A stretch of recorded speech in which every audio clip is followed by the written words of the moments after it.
dijo Arcadio, como miembros de la comunidad de Cristo hemos sido capacitados por el poder del Espíritu Santo para ser una iglesia mártir que transforme nuestro entorno. Y hoy vamos a examinar cómo se extendió el Evangelio a los samaritanos. Un pueblo invisible, los rechazados de la sociedad, desamparados. También quiero mostrarles las características de los cristianos que les llevaban el Evangelio. Características de todos los misioneros. La promesa de Cristo incluyó Samaria y sigue incluyendo nuestra Samaria. Pero, ¿quiénes eran los samaritanos? Bueno, vamos a leer hoy día de Hechos capítulo 8, versículos 1 al 8, y en las Biblias así, página 1145 en las Biblias de la iglesia. Hechos capítulo 8, versículos 1 al 8. Dicen, y Saulo estaba allí, aprobando la muerte de Esteban. Aquel día se desató una gran persecución contra la iglesia en Jerusalén y todos, excepto los apóstoles, se dispersaron por las regiones de Judea y Samaria. Unos hombres piadosos sepultaron a Esteban e hicieron gran duelo por él. Saulo, por su parte, causaba estragos en la iglesia, entrando de casa en casa, arrastraba a hombres y mujeres y los metía en la cárcel. Los que se habían dispersado predicaban la palabra por donde quiera que iban. Filipe bajó a una ciudad de Samaria y les anunciaba al Mesías. Al oír a Filipe y ver las señales milagrosas que realizaba, mucha gente se reunía y todos prestaban atención a su mensaje. De muchos endemoniados, los espíritus malignos salían dando alaridos y un gran número de paralíticos y cojos quedaban sanos. Y aquella ciudad se llenó de alegría. Samaria. Samaria era una región en el centro de Israel.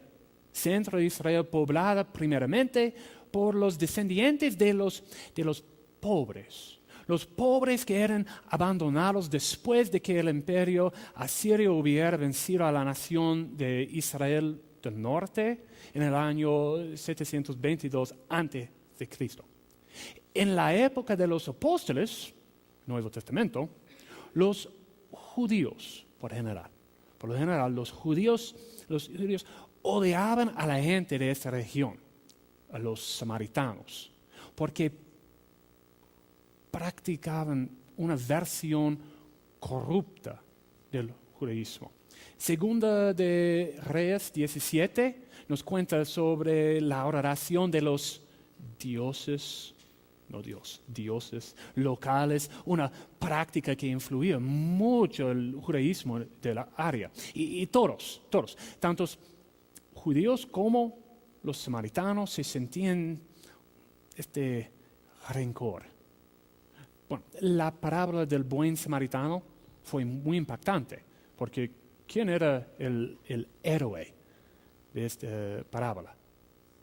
Un samaritano, no un judío, un samaritano, el enemigo.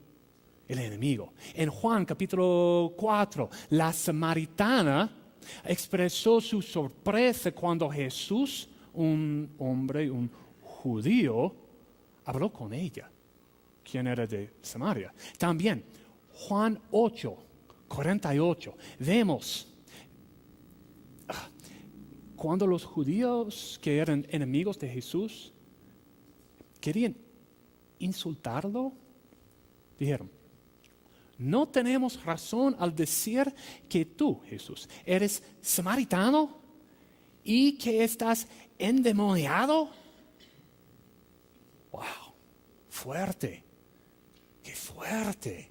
Había rencor entre los dos grupos. Pero sabemos que Dios quiere que todos escuchen las buenas noticias. Sin importa su clase social, su historia, su pasado, su bagaje. Igual, en el Perú, en Arequipa también, hay personas invisibles. Hay personas rechazadas, desamparadas. Muchos menos, especialmente de la iglesia, muchos menosprecian a los homosexuales, a los inmigrantes, no de la iglesia, pero en la ciudad sí, a los inmigrantes, a los hippies de la calle, a los vagabundos, los mendigos. Pero de no ser por la gracia de Dios, podríamos haber sido tú y yo. No tenemos que ir a otro país para encontrar la necesidad del Evangelio, del amor de Dios. No, la vemos todos los días. ¿Y quién? ¿Quién acá? ¿Quién de esta iglesia? ¿Quién va a llevarles las buenas noticias? Nosotros, cristianos, tenemos un encargo claro de proclamarle la palabra de Dios a todo el mundo. No es una opción. No es una opción. Es obligatorio. Todos los cristianos debemos compartir el Evangelio y formar discípulos. Carl Henry, un teólogo estadounidense, dijo: el Evangelio son las buenas noticias solamente si llegan a tiempo.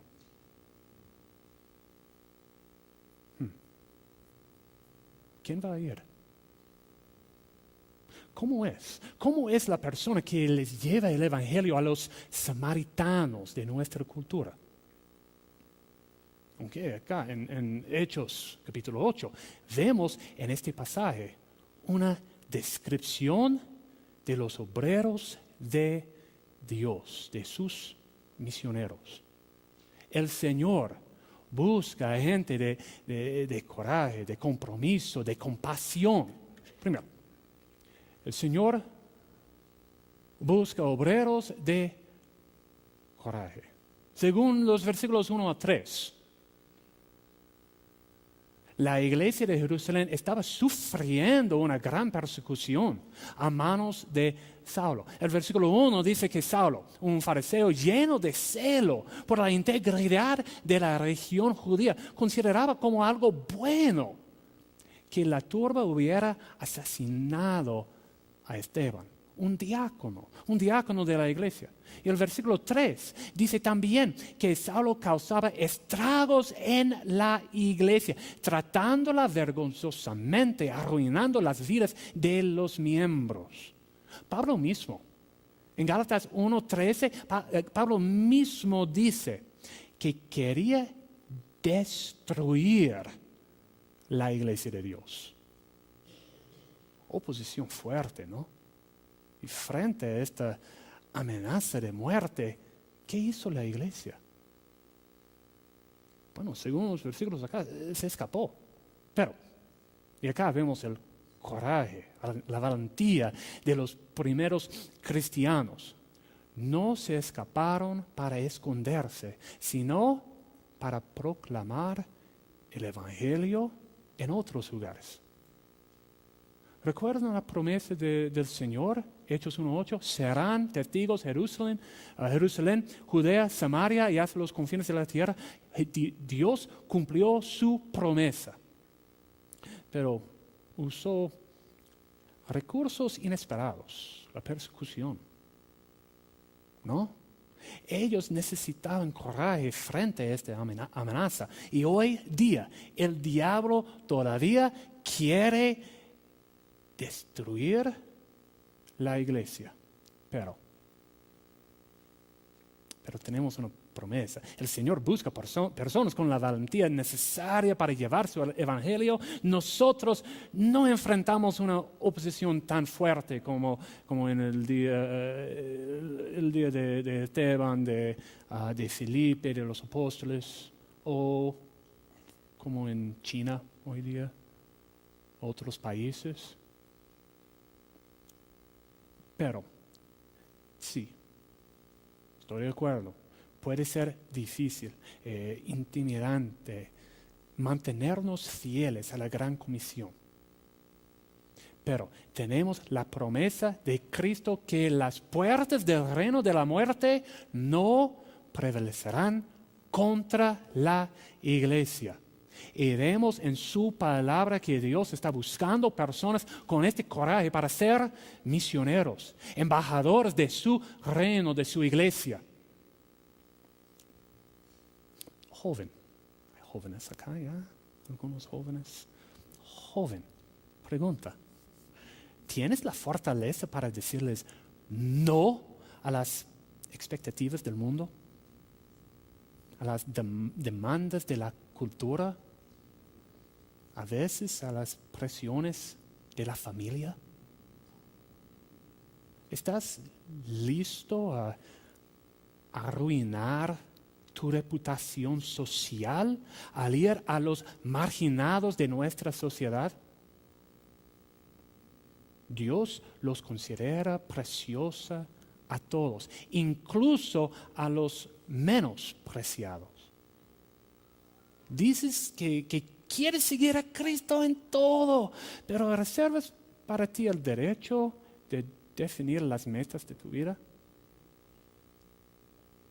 ¿O quieres seguir a Cristo y escuchas su llamamiento a seguirlo aún más allá, pero te parece demasiado difícil tomar la decisión de obedecerlo en ese aspecto de la vida?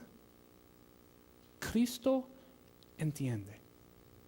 Cristo entiende las presiones de tu vida y te ha prometido grandes bendiciones por obedecerlo. Marcos 10, 28 al 30 dice, ¿qué de nosotros que los hemos dejado todo y te hemos seguido? Comenzó a reclamarle Pedro.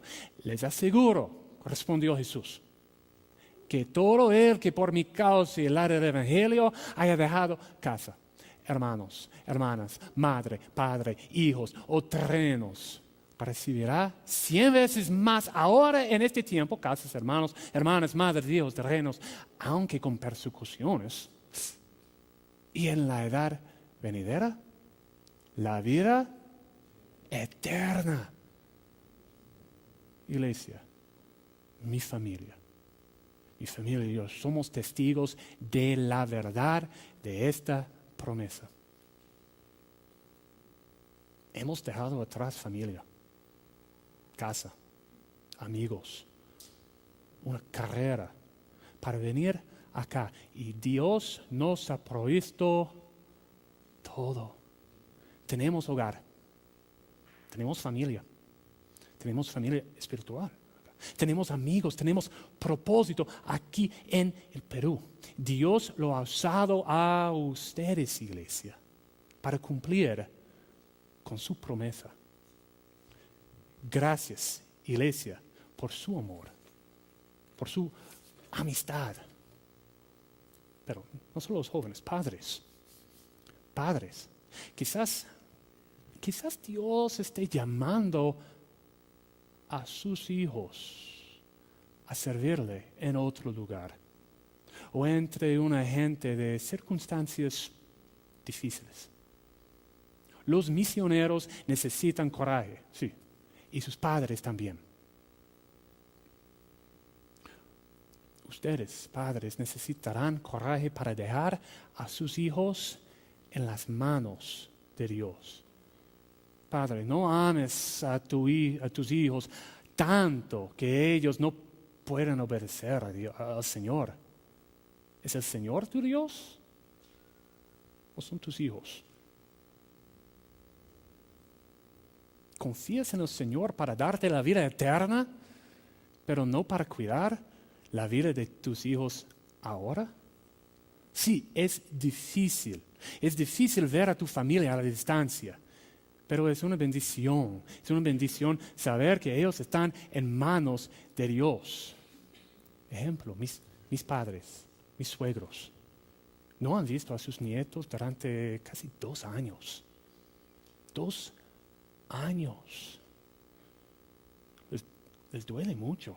Pero más fuerte que la tristeza es la confianza y la paz que Dios va a guardarnos. El Señor busca obreros de coraje. Versículos 4 y 5 también nos dicen que el Señor busca obreros de compromiso. La iglesia, los que habían sido esparcidos no por su propia voluntad, sino por la oposición legal a la fe en Jesucristo. ¿Qué hacían? ¿Se escondían? ¿Se quedaban callados para evitar la atención pública? No. Predicaban. Dice, versículo 4, los que se habían dispersado predicaban la palabra por donde quiera que iban. Literalmente evangelizaban proclamando las buenas noticias. También, versículo 5, Felipe bajó a una ciudad de Samaria y les denunciaba ¿a quién? Versículo 5, ¿a quién? Al Mesías. La Biblia no demanda que tengamos una estrategia profesional y pulida antes de ir hacia los demás. No. Simplemente demanda que les llevemos las buenas noticias. Hermanos, no tenemos más que el Evangelio. No tenemos más. Piensen en los samaritanos de nuestra sociedad. Ellos necesitan salvación, esperanza, seguridad. Y solo las encontrarán en Jesucristo. Vivimos en una sociedad que solo quiere usarnos. Que quiere quitarnos el tiempo, la fortaleza, una cultura que nos dice que el éxito y la buena imagen son las cosas más importantes. Y si te cuesta el amor, seguridad, esperanza, vale. Pero hermano, no es así. Necesitamos esperanza, seguridad. Necesitamos salvación de las consecuencias del pecado.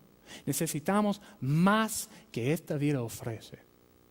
Encontramos esta salvación solo en Jesucristo. El Catecismo de Heidelberg explica bien la esperanza del Evangelio. Pregunta 1. ¿Cuál es tu único consuelo tanto en la vida como en la muerte? Respuesta, dice A, pero R. Respuesta, que yo pertenezco. Ya, mi mente inglesa a veces, perdón. Que yo pertenezco, alma y cuerpo, tanto en la vida como en la muerte, no a mí mismo, sino a mi fiel Salvador Jesucristo, quien a precio de su propia sangre ha pagado plenamente por todos mis pecados, me ha liberado completamente del dominio del diablo, que me protege de tal manera que sin la voluntad de mi Padre Celestial ni un cabello cae de mi cabeza. Ciertamente todas las cosas deben adaptarse a su propósito para mi salvación. Por eso también, por medio de su Espíritu Santo, me asegura la vida eterna. Me hace estar de todo corazón dispuesto y preparado a vivir para Él sin dudas ni reservas. ¿Qué dice Pablo? Romanos 1:16. A la verdad no me avergüenzo del Evangelio, pues no contiene el poder. No. Es poder de Dios para la salvación de todos los que creen. Incluye a los menospreciados de la sociedad. ¿Puedes decir como Pablo? Como dijo Pablo, que no te avergüences del Evangelio. ¿Amas a los que ama Dios? ¿Estás comprometido con la santa palabra de Dios para obedecerla, proclamársela a todos?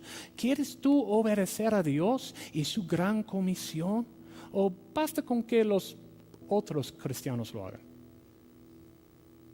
Solo hay un mensaje que los misioneros deben proclamar: el Evangelio.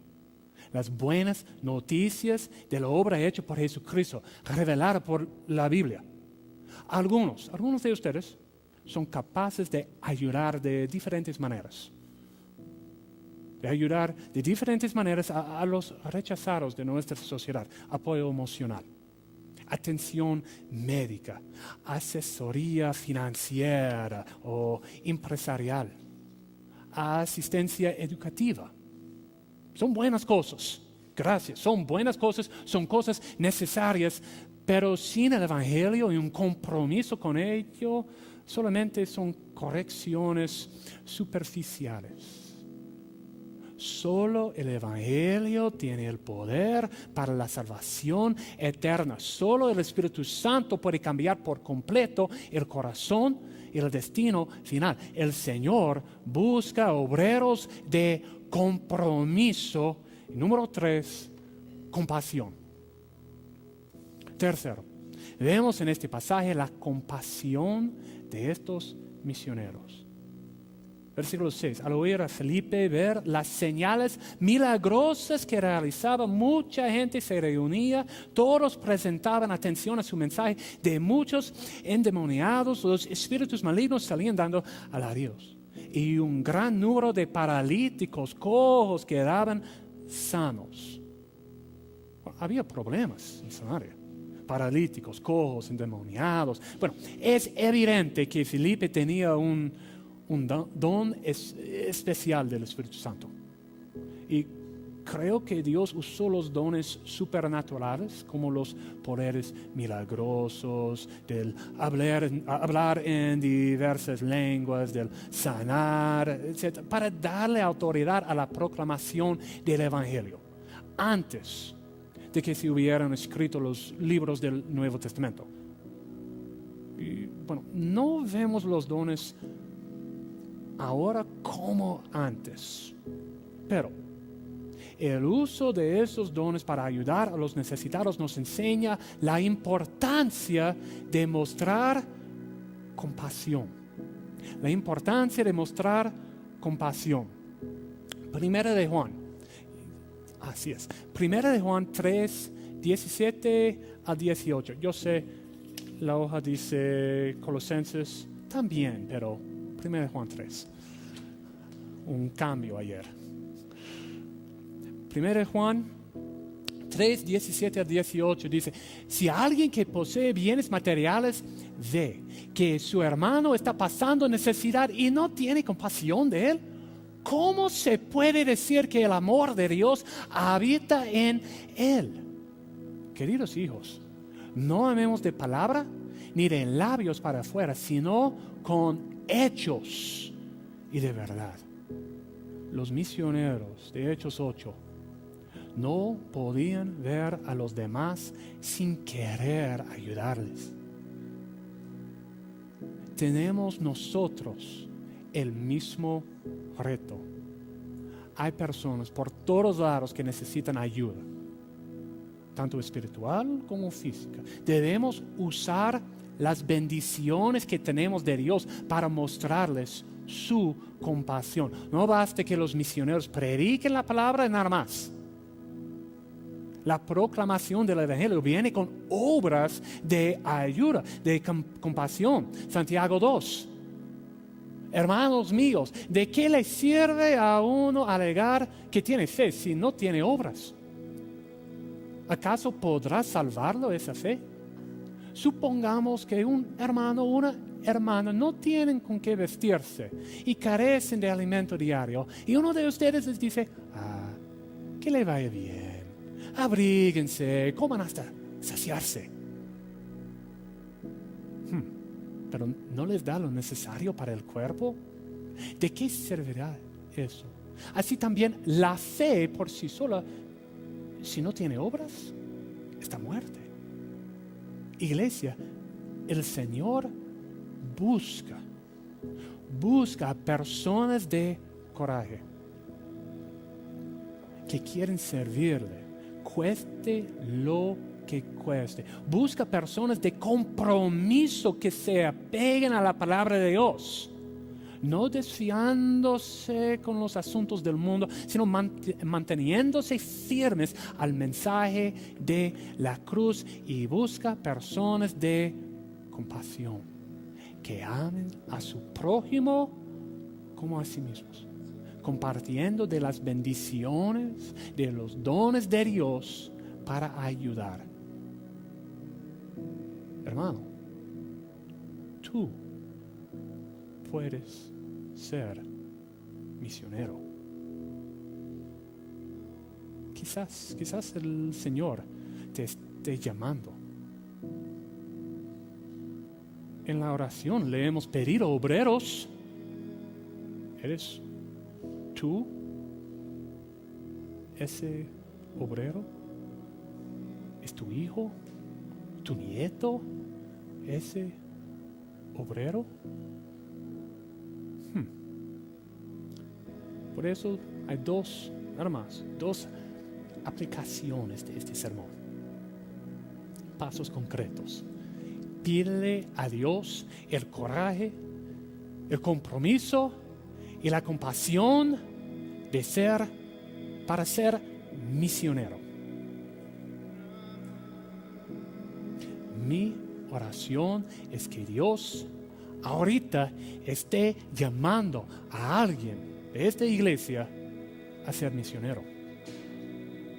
Y al fin de este mes vamos a escuchar más de la vida misionera en el Congreso de Misiones. Espero verte allí. Pero puede ser que no te sientes este llamado a la obra misionera. Por eso, ora por nuestros hermanos, por nuestras hermanas a los que Dios sí está llamando, jalando. Ora por oportunidades de ayudarles a los misioneros, de apoyar. Pídele obediencia y un deseo más fuerte de ser parte de la obra de Dios. Número 1, pídele a Dios. Número 2, practica el coraje, el compromiso y la compasión en el día a día. La proclamación del Evangelio siempre demanda una respuesta. Siempre demanda una respuesta, que sea de opinión, de acción, de dirección. Puede ser algo tan sencillo como mantener tus ojos abiertos a las oportunidades de servir a los menospreciados de la sociedad.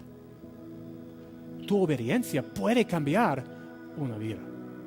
Y esta aplicación del sermón no va a suavizar tu vida, sino va a hacerla más difícil.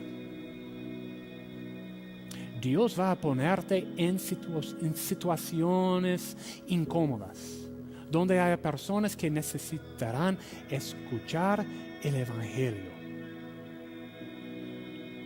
Tú te vas a enfrentar la cuestión de cuáles son las prioridades de mi vida. Los estándares del mundo, las expectativas de la familia o Dios. El Señor va a usar esta oración, esta obediencia para prepararte para una vida de servicio. Y mi oración, mi anhelo es que algunos de ustedes sean niños, jóvenes, adolescentes, quizás familias enteras, que algunos de ustedes sean misioneros en nuestra Samaria, en las comunidades más difíciles del Perú. Es mi oración. Oremos.